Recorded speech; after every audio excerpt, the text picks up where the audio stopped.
Good afternoon, everybody.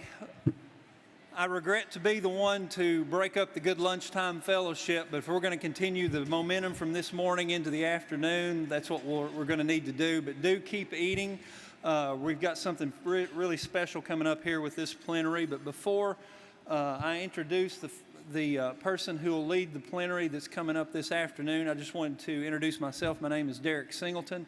I am a member of PRI's Board of Directors, and on behalf of the board, I just wanted to welcome you to the summit, welcome you to Buffalo, and on behalf of the board to thank you for giving us your most valuable currency, which is time, to come here today and this week to be with us at the summit.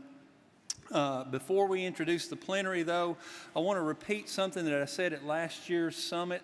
So for those of you who were in Alaska, this is going to be a little bit of a rerun, but I want you, as you're in this room, 600 or so strong, to realize and internalize something here at the summit. You are with your people.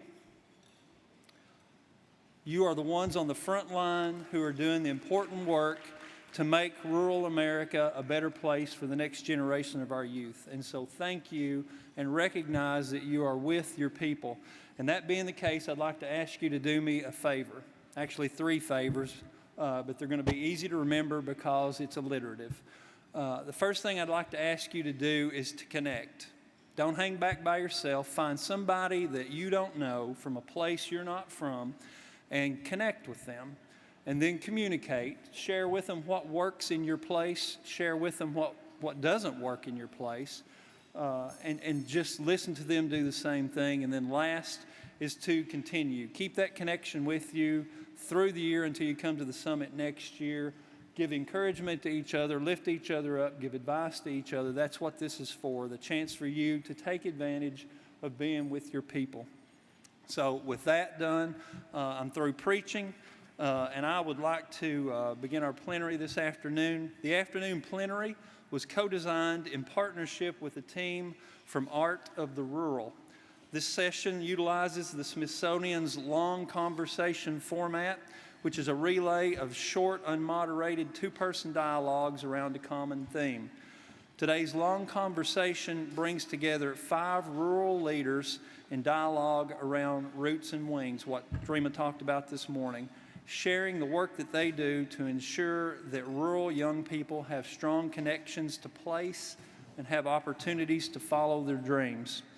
So I'd like to introduce Savannah Barrett, who will frame today's long conversation. Savannah is the Exchange Director of Art of the Rural, a national organization that works to resource rural and native artists and culture bearers across the country to build the field, to change narratives, and to bridge divides. Her work to support rural arts and culture spans over 2 decades. Savannah co-founded the Rural Urban Exchange in 2014, where she supports visionary Kentuckians and Minnesotans to build stronger relationships between the people and places that share those geographies. So please join me in welcoming Savannah Barrett up.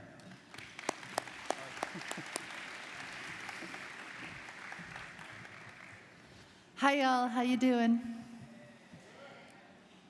How you doing? Thank you. And thank you, Derek, so much for the warm welcome. It's really a pleasure to be here with all y'all. I want to start by just telling you a little bit more about Art of the Rural, and then we will have the pleasure together of hearing from some really incredible rural leaders from across the country. But first, I'll tell you about Art of the Rural, where for more than 15 years, our work has centered on how the idea of distance, geographic, racial, economic, and cultural distance too often defines the dimensions and capacities of our rural regions and their relationship to urban areas. We've seen how these distances can amplify disparities in access to information, networks, and resources, and really challenge our rural-urban interdependence with our neighbors. At Art of the Rural, through our exchange networks, artist residencies, grant-making, gathering, and storytelling, we support work to collapse these distances. We found that the real traction occurs when people from vastly different geographies and experiences recognize that their futures are inextricably linked. So we do the work to deeply connect people and places across difference and distance, and to do so through relationships that eclipse that distance. One of these programs is the Kentucky Rural Urban Exchange, which, as Derek said, we started in 2014. I co-founded RUX with my friend Josh May, who at that time worked at Apple Shop. And we started this work because we saw an opportunity to translate value across Kentucky's regions and spur collaboration through the radically simple act of bringing Kentuckians together. We knew that in Kentucky, the shortest distance between two people was a story, and that a surefire way to inspire storytelling was to gather Kentuckians to celebrate community in beautiful places with good food and great music. So we designed RUX as a place-based cultural exchange because we knew that that shortest distance was between two people, was a story, and because we believed that hearing from one another in a rich environment could lead to the kinds of durable relationships needed to heal and inspire our communities. We knew that if we wanted working people to be a part of leading that work, that we'd have to build their skills and confidence and capacity to participate and see themselves as leaders. That's how we became a leadership program. Now, 12 years in and 10 cohorts of leaders in, RUX has built trust and belonging among a generation of Kentuckians. We have 400 members. They are teachers, artists, farmers, students, elected officials, nurses, factory workers, and caretakers across 80 counties. We work to open their minds through these richly complex local experiences and pair that with facilitated activities that prompt them to explore their identity and shape a vision for Kentucky's future. Year after year, these members travel across Kentucky at their own expense because they know the power of building relationships that are rooted in place. As they do, we train them to apply what they've learned as leaders in the network and invest in their ideas through our intercultural microgrant program, which has funded 53 intercultural cross-sector projects across the state. This work together requires durable relationships, and we have found that those are formed by repeatedly navigating complexity with care. So we learn about issues while in relationship with the people who are experiencing them. We've hosted more than 100 community forums to connect Kentuckians most affected by an issue with those most positioned to address it. We found that these conversations can demonstrate the nuance and complexity of our host communities, which then can challenge the listener's assumptions and unlock new ideas. We lift up those kinds of solutions at our annual Golden Thread Gathering, which is a forum on Kentucky's civic engagement and cultural wealth. So just around the election, each November, we bring together some of the most inspiring people in Kentucky to talk about what's facing their communities and the civic renewal they're working on with their neighbors. We have that conversation on one of the state's biggest stages at the Kentucky Performing Arts Center, and the center of that experience is the long conversation. So we're really thrilled to bring that format with you here today. I first experienced a long conversation at the Kennedy Center Art Summit, and we've modified that to build a panel that allows communities to celebrate local leadership while giving the people on stage a chance to go deeper, to really be who they are, to share the purpose that they're driven by, and to share their values and visions with the audience. So that's what you're here in store for here today. We hope that it inspires more hope and excitement in all of you. So let's get to it. You're about to hear from 5 visionary rural leaders working to connect young people in place across rural America. They're going to tell you about the roots and wings of their work, a theme that Dreama Gentry brought to us that was also inspired by Celeste, who you'll hear about last today, by her own mother, who told her that roots and wings are the core of how to interact with young people in Appalachian culture. What we mean by that is that your roots are your connection to place and community. Your roots are vital.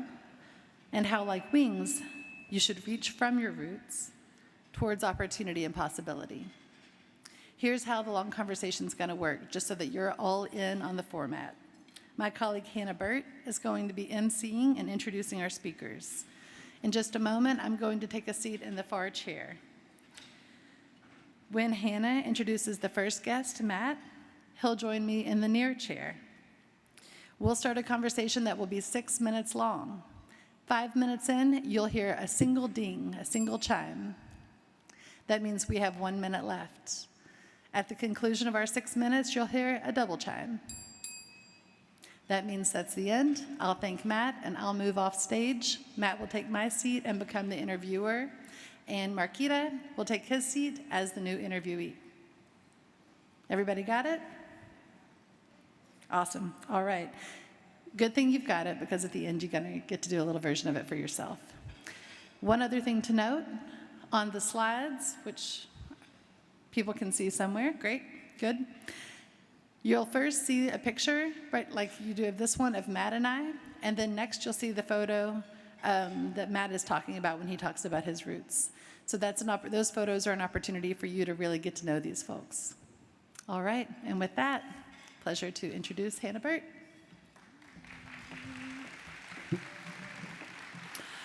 Hey, y'all. Hey, okay. I'd like to welcome Matt Dana to the stage.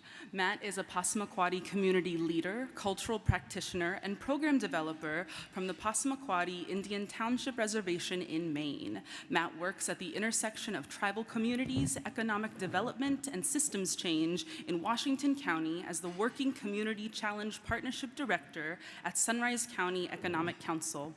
His work centers on equity-driven collaboration, workforce and childcare systems, and shifting decision-making power into local hands. All across his roles, Matt brings a culturally grounded perspective that emphasizes responsibility, reciprocity, and resilience, both to people and to place. Welcome, Matt.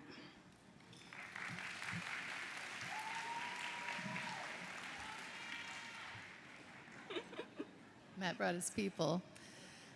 It's such a pleasure to be here with you, Matt. I've really enjoyed learning more about you and the values that drive your work.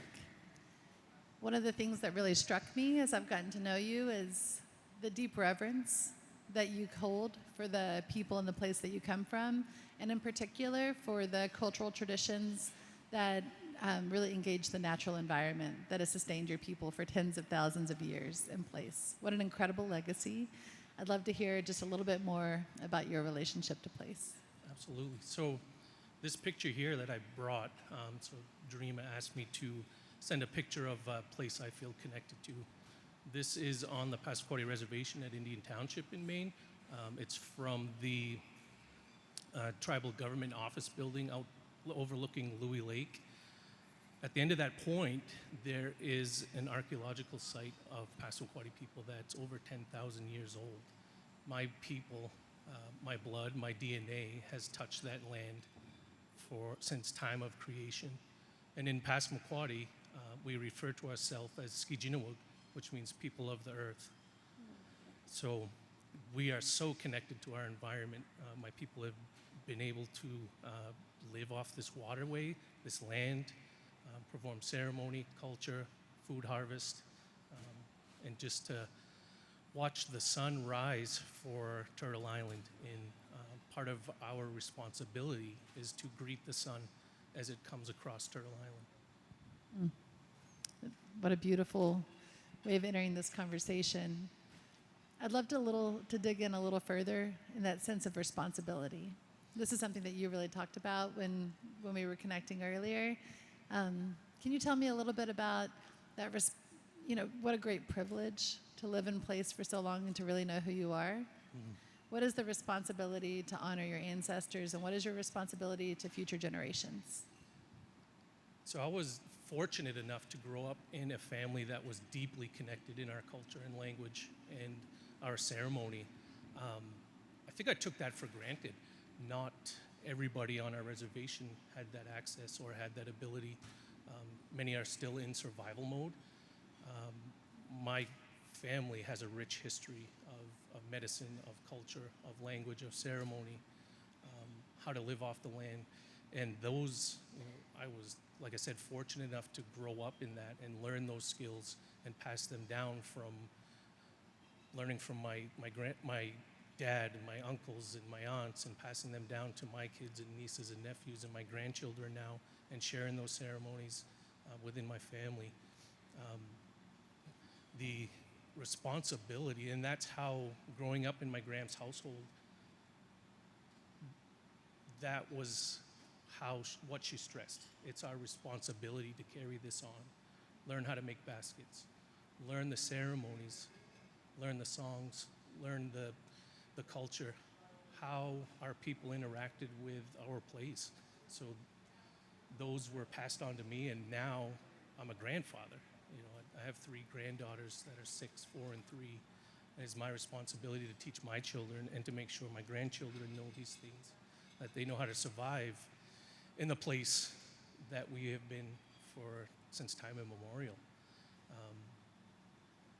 I expand that on, you know, my professional career has gone many places. I've done many things. I was in tribal law enforcement for 20 plus years. I was a representative to the State House as a tribal, Passamaquoddy tribal representative in Maine. Didn't have a vote, was able to speak on behalf of the tribe at as a guest of the Speaker of the House. But my dream job is to take that responsibility and carry it out and teach our community, our youth, these practices, these ceremonies, these songs, these protocol on how we interact, how we harvest food, how we interact with our environment, how we dance, how we sing. So I'm starting that now and bringing on one of the big things that I'm really proud of is the rites of passage work that we did this last fall. We brought young men and women together. It's a year-long process to go through their protocol, and at the end of that, they move into adulthood. So part of that that hadn't been performed on the reservation for about 30 years. I think I was probably the last group that had done those ceremonies. So it's my mission to bring some of that stuff back and teach our kids how to live off the land, how we traditionally harvested food, the healthier food. Some people think, we just go to the grocery store and that's how we eat. But my DNA knows that moose meat. My DNA knows them fiddleheads. My DNA know those berries picked off the land that our Passamaquoddy people, Wabanaki people, have been connected to since time of creation. Something that's really striking about your story is that, you know, it's maybe not someone's first assumption to think of a law enforcement officer as a cultural leader. And to track your long arc of your career from being in law enforcement from the age of 21 to being at the State House, to being elected in tribal leadership for more than 2 decades, and now to take this cultural stewardship role might seem like a linear path, but to me, as I've gotten to know you, I've realized it's a circle. Absolutely. Yeah. Can you tell me a little bit more about how your path has led you here and what your growth edge is as you move forward? Yeah, I think again, going back to my responsibility growing up in my Gram's household, she stressed that it's our responsibility to pass this on so that we can create these young teachers and the knowledge keepers and the language keepers to make sure that Passamaquoddy people are still here in the future, so that those practices, our responsibilities in our culture is no longer, will always be here, and that we maintain that for the rest of time. What a beautiful way to end. Join me in thanking Matt. Thank you, Matt and Savannah.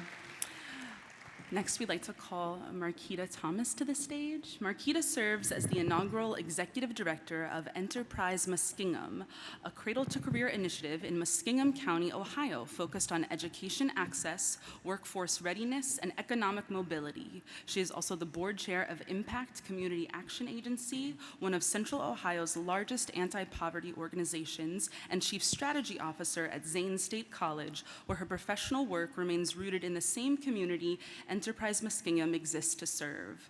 Marquita believes that rural communities already hold everything they need to flourish, and that the work of a community leader is to help harness that potential, build structures that sustain it, and ensure the people closest to the need have the power to lead.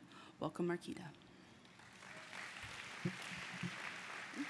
Yes, welcome, Marquita. And in Passamaquoddy, the traditional greeting is you say Dungok. How are you doing? Dungok. Yep, Dungok. And I would say Medj, Giludun, how are you? So Dungok, welcome to the stage.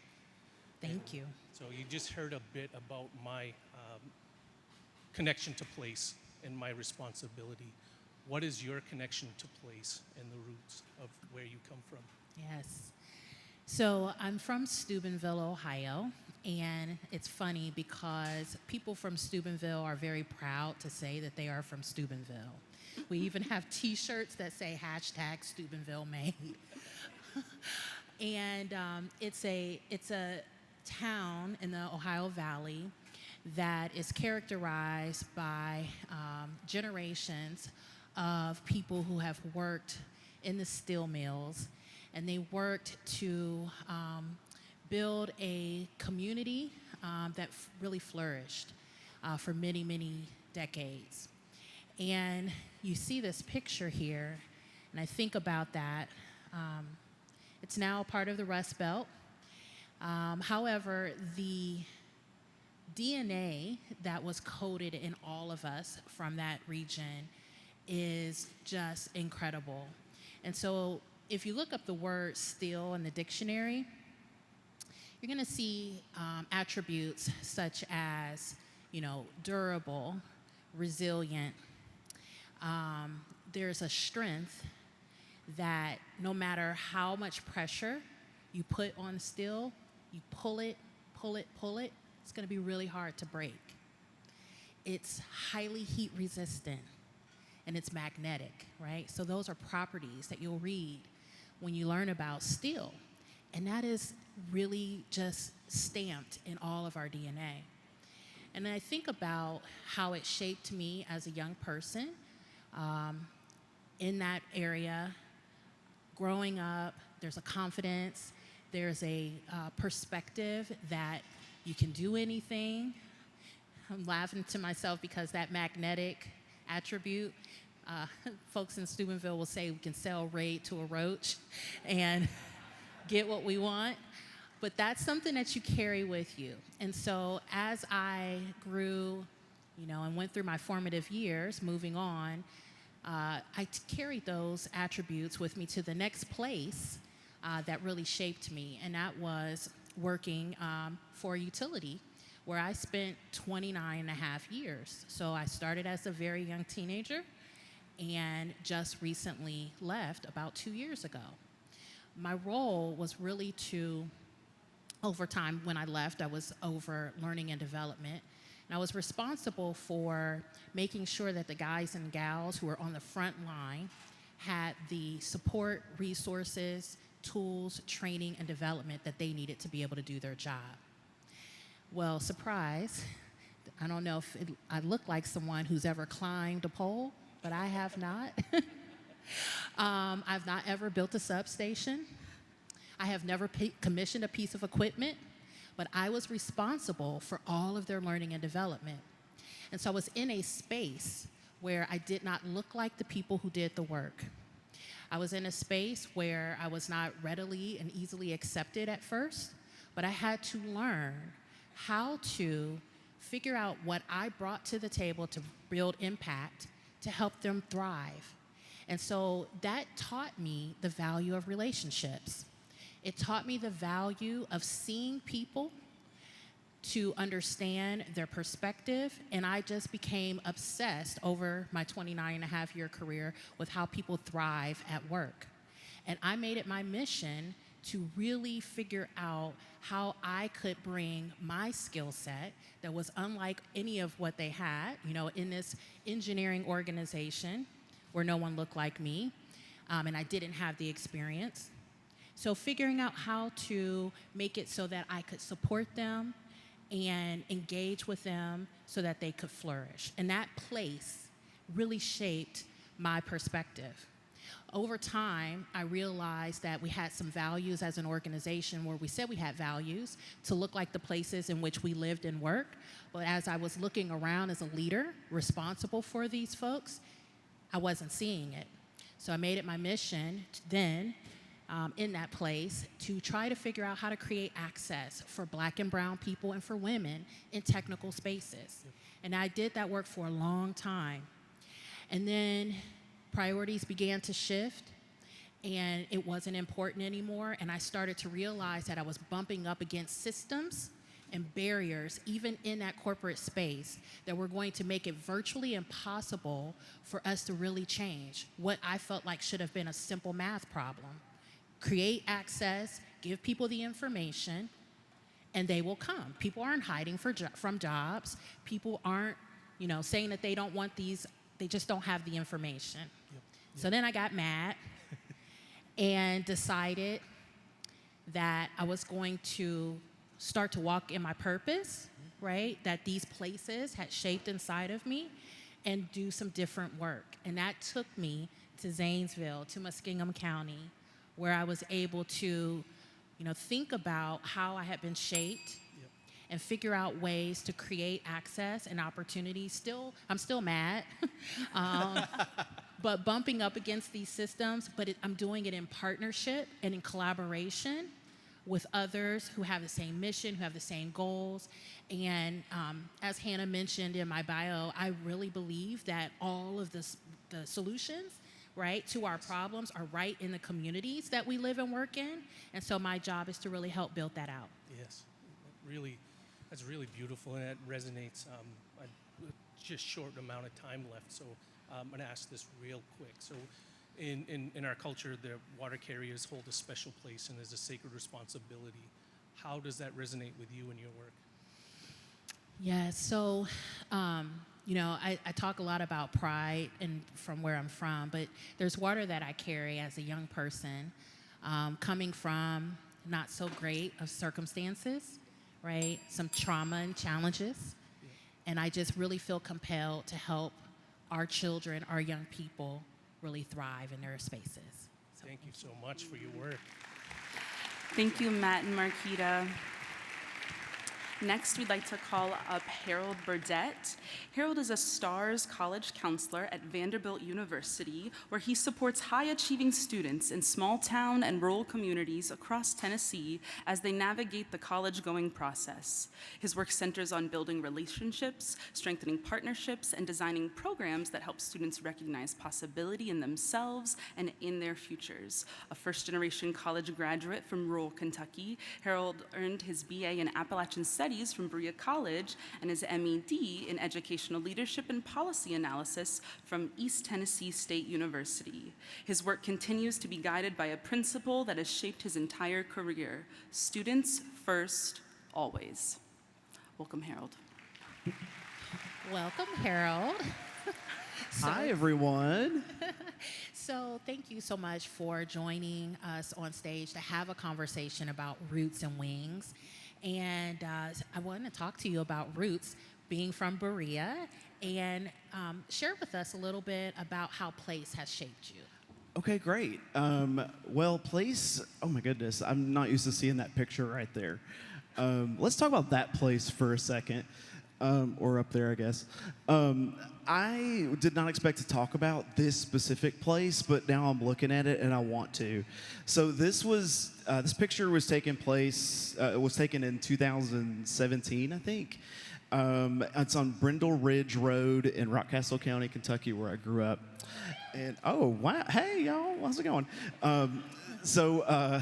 Anyway, this view is not very far from a place where I spent a lot of time playing as a kid. My Aunt Elsie's house was very near this property. I had some cousins around there. But what you can't really see in this, and not to like bring down the mood or anything, but there's a chain link fence. I'm standing right against it to take this picture. And inside that chain link fence is a cemetery.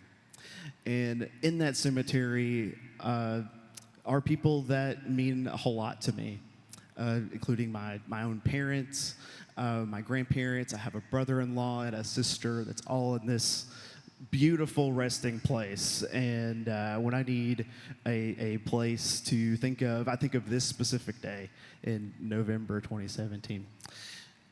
But to answer your question about place, so I I want to tell y'all that I have a very like twisted root story when it comes to my relationship with the place that I still call home. I grew up in a low-income family, but loved by a very big family. But my dad only had an 8th grade education. My mom only had 12th grade education. But I have a twin sister, and we're the youngest of 8 kids. But we're kind of a weird family because my parents had these like 6 kids, and then like 13 years later, I was born along with my twin sister. So anyway, You were a twin? yeah, I've got a twin sister. Love her very much.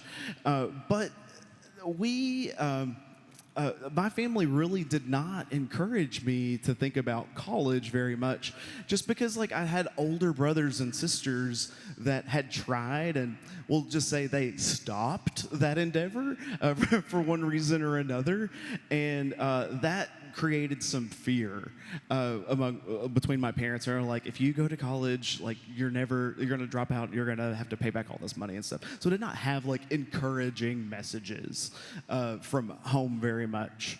But I was a very good student in elementary school, and loved going to school, loved my teachers.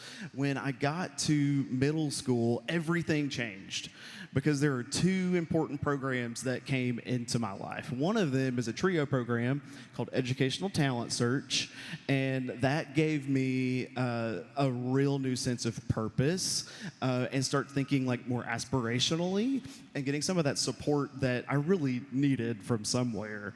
But like that happened in 6th grade. I remember around that time, Dreama Gentry over here must have been writing a grant for Gear Up, and that just like put like fuel on the fire for everything. So Dreama, I want you to hear me say, I may never have another platform to do this, but like, thank you so much. I am one of the just many people whose lives you have changed in a transformative way. You are an incredible person. I'm just indebted to you eternally. So if you ever ask me to do something, even take out your trash, I'm there. But that grant brought people into my life that means so much to me. They were always there. They took me to college campuses to tour, helped me understand careers and some of my leadership traits that even I didn't see in myself just yet. They took me, the first time I ever was on a plane was to Chicago in 8th grade. That was incredible. I remember etiquette training. I remember 7 Habits of Highly Effective Teens training. Loved it. Still remember like all the hand motions from that training, or most of them anyway. But that program, I hear it. We're gonna land the plane. Those are your wings. Let's see.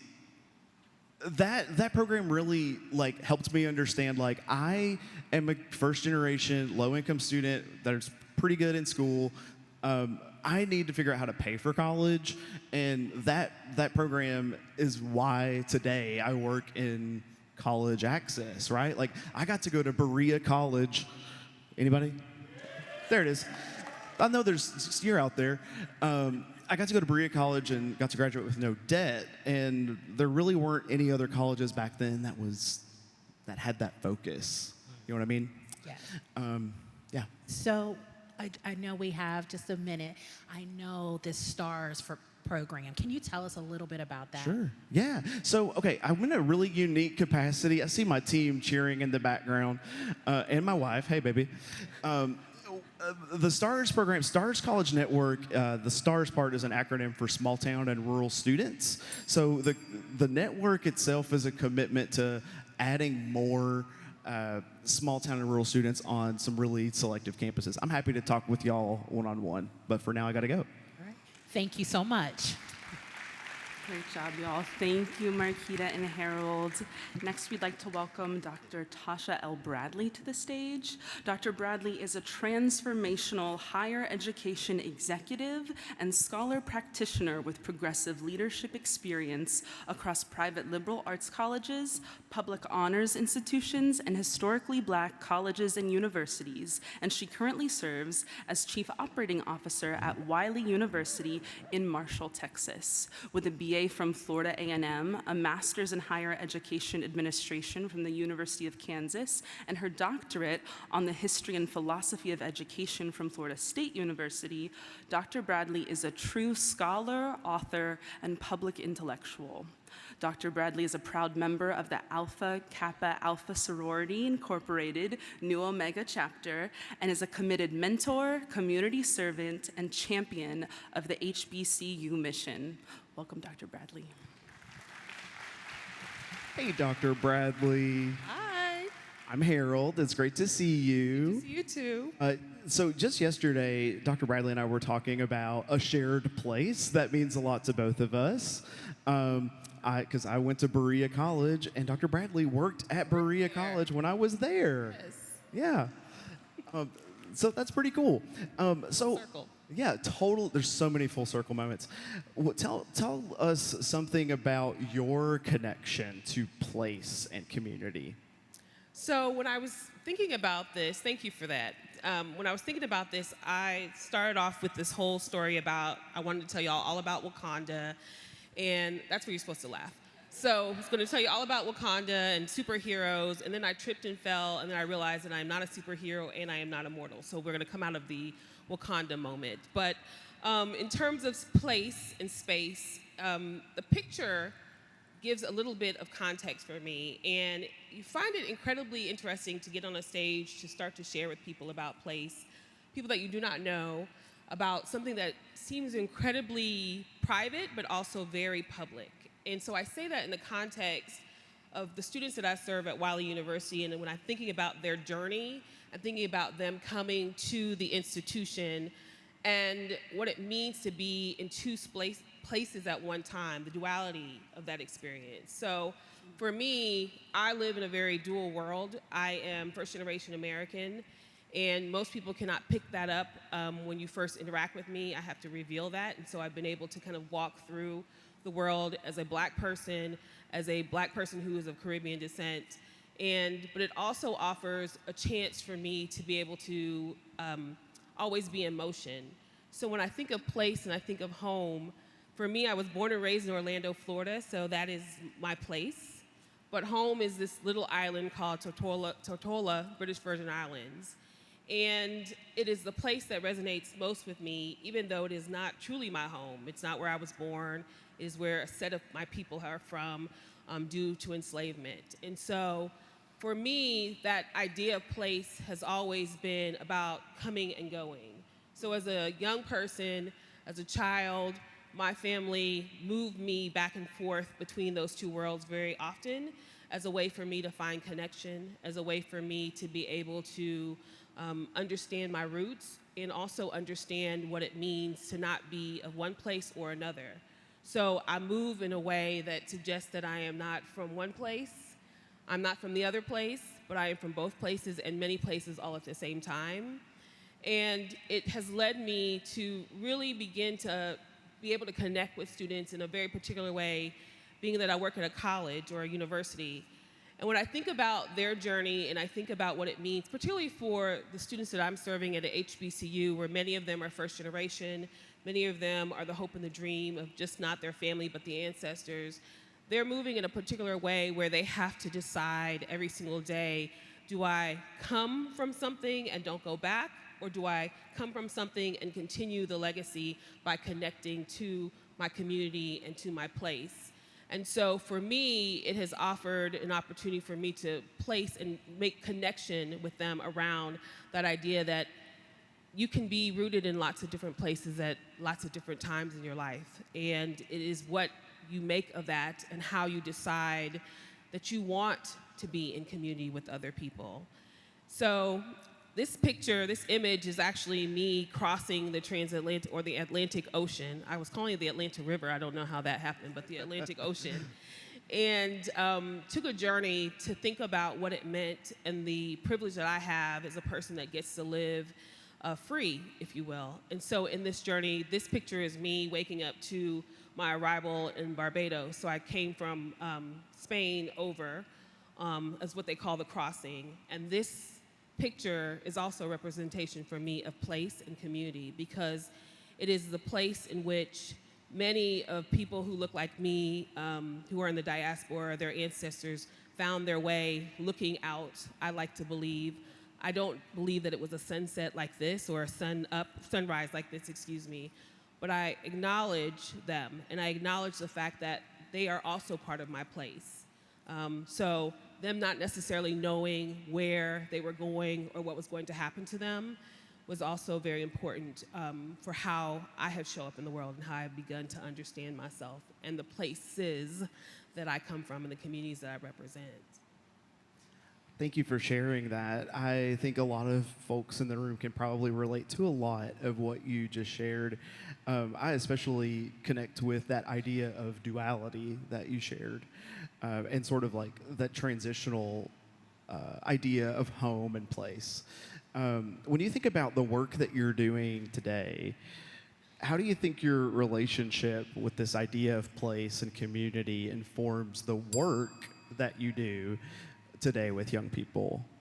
I want them to specifically understand that the wings that they are developing is not meant to be something that when they look back at where they've come from, that they turn their noses up at, or that they find themselves saying, we use this language like college is a way for you to get out of something as opposed to be a part of something. And so particularly in the work that I'm doing, I'm very cautious of that idea, that we have to be very careful with our language. We have to be very careful with how we're introducing the idea of learning as though it is something that only certain people get access to, but rather now that you have participated in this gift, that you can go home, and you should go home, and you should think of if, and however you define home, I want to be very clear on that, so that you can share with others the experience that you've had. But I'm also very excited working with young people because I personally believe it's such a honor to to work with them and to be able to think alongside them and be able to see the things that they become as a result of whatever you're doing with them or engaging them. And so when I think about my work and how I contribute, it's just simply being in community with them so that they can achieve their dreams. Oh. All right. Sorry. Thank you so much, Dr. Bradley. Thank you. Thank you, Harold. Thank you, Dr. Bradley. Our last speaker, I'd like to welcome to the stage Celesta Rife. Celesta is the Vice President of Federal Programs at Partners for Rural Impact and brings more than 25 years of leadership in cradle-to-career and large-scale initiatives. A coal miner's daughter, Celesta redefined educational expectations in her own family by becoming the first to complete high school and college. Deeply rooted in Appalachia, she lives out her motto, serve others, honor values, and regret nothing. Celesta champions rural by design work for rural, with rural, honoring local expertise, amplifying rural brilliance, and ensuring public investments translate into meaningful outcomes. Welcome, Celesta. Miss Celesta Rife, it is my honor to get to sit with you for a few minutes. And in being able to sit with you, and as we were prepping for this moment, one of the things that I learned is that you were part of helping to design the conversation Roots and Wings, our theme for today. And so it's such a special framing that I thought it would be helpful or nice for you to share a little bit about what that means to you, and particularly in relationship to place and community. Thank you so much. So my friends, I've got to take you on a little bit of a journey. This actually came about a few years ago when I was a senior in high school. Not very long. Education was not important in my family. It just never had been, and I ask you not to judge my family for that. I was the first to graduate from high school and go to college. So the whole idea of Roots and Wings actually started when I was wrestling with what's next as a senior. And my grandfather, who I love dearly and respect with all my heart, will be 93 years old. Yes. And way back when I was in high school, he was every bit as endearing to me. And he said to me, "Sis, there's no reason for you to go to college. You can stay right here and find a husband and get a good job without having to go away." And I respect my grandpa. And there was this conflict in me because I so desperately wanted to do something a little bit bigger. And I felt wrong for feeling that way. So I asked my mama, because that's what young girls in the South do, what should I do, Mama? And she said, "Celesta June, I have raised you to have both roots and wings. And you will have memories and you will have dreams. And the roots were the easiest part for us to give you. The dreams are a little harder, and it might mean that you're going to have to go away for a little while." And that was tough. That was a whole lot of reckoning for a young woman that had thought that the world ended at our county line because we had never had any experiences or been anywhere. So I actually made a compromise that I would go to Alice Lloyd College, which was a county over and about an hour drive at that time, small little college. And if I did okay and my family did okay, then I could go to Moorhead, which was 2.5 hours away. So that's where this idea came from of Roots and Wings. I did end up going to Moorhead. I actually did find my husband in college and not in my hometown. So the world did come full circle for our whole family. And I'll give you this, Dr. Bradley. Fast forward to my own children who are adults now, and it was never questioned whether or not they would go to college. It was an assumption from my parents and an assumption from my grandparents. Wow, thank you for sharing that.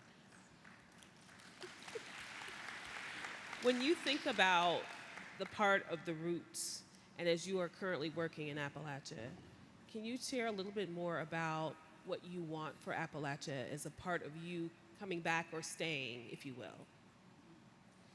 So one of the things it took some life and some lived experience to figure out is the idea that our roots don't have to hold us back, but our wings are actually developed because of our roots, not despite our roots.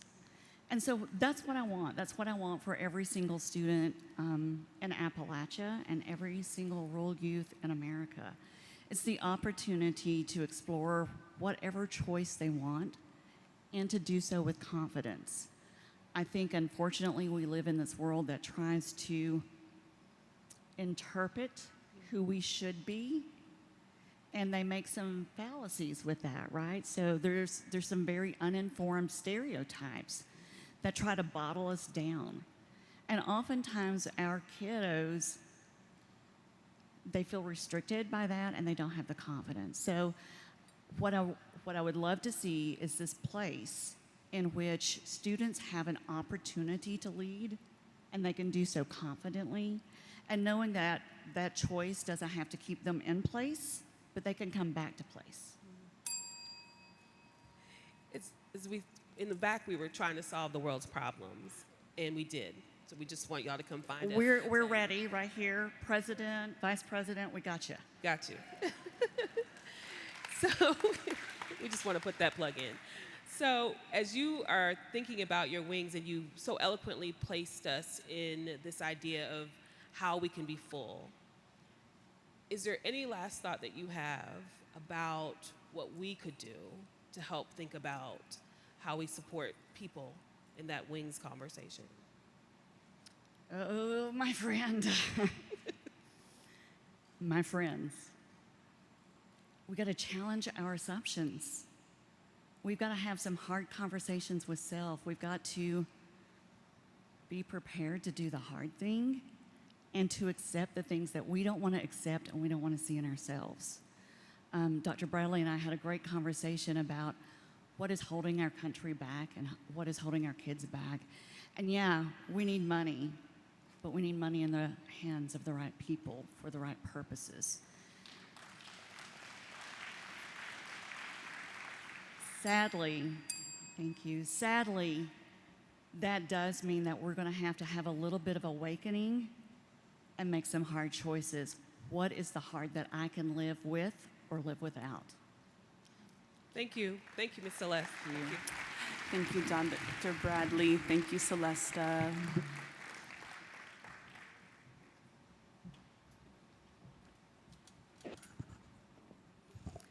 So, my friends, thank you so much for listening to our Roots and Wings stories.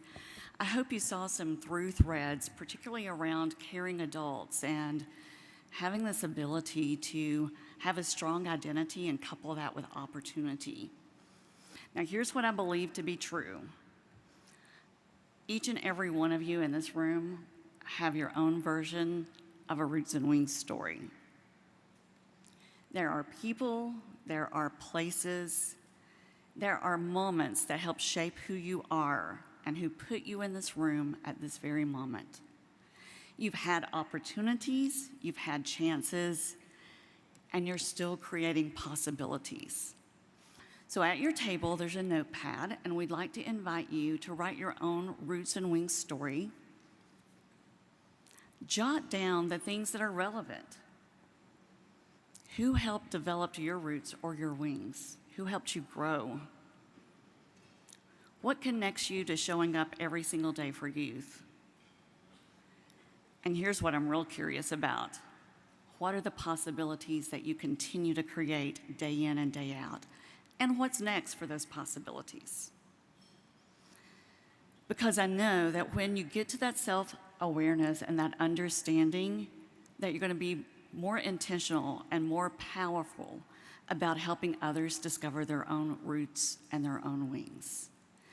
So while you're jotting down that, I'm going to invite Hannah back to the podium with her bell. Thank you so much. All right, y'all. I'm going to give you 1 minute on the clock to write down on that Post-it your roots. You can take inspiration from the slide. So 1 minute on the clock, starting now.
All right, put your pens down. And now, surprise, surprise, you'll get another minute to jot down your wings. Again, you can refer to the slide for some more inspiration. Starting now.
Great job, everyone.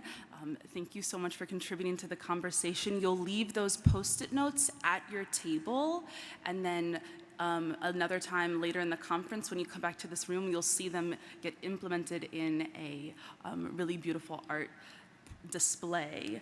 But for now, let's give it up one more time for all of our wonderful speakers. And that closes our session. Thank you all so much for joining us. Thank you, PRI, for having Art of the Rural and Kentucky Rural Urban Exchange here. We're starting to transition towards the breakout rooms. You can find those locations in your CVent app. Thank y'all. Have a great afternoon.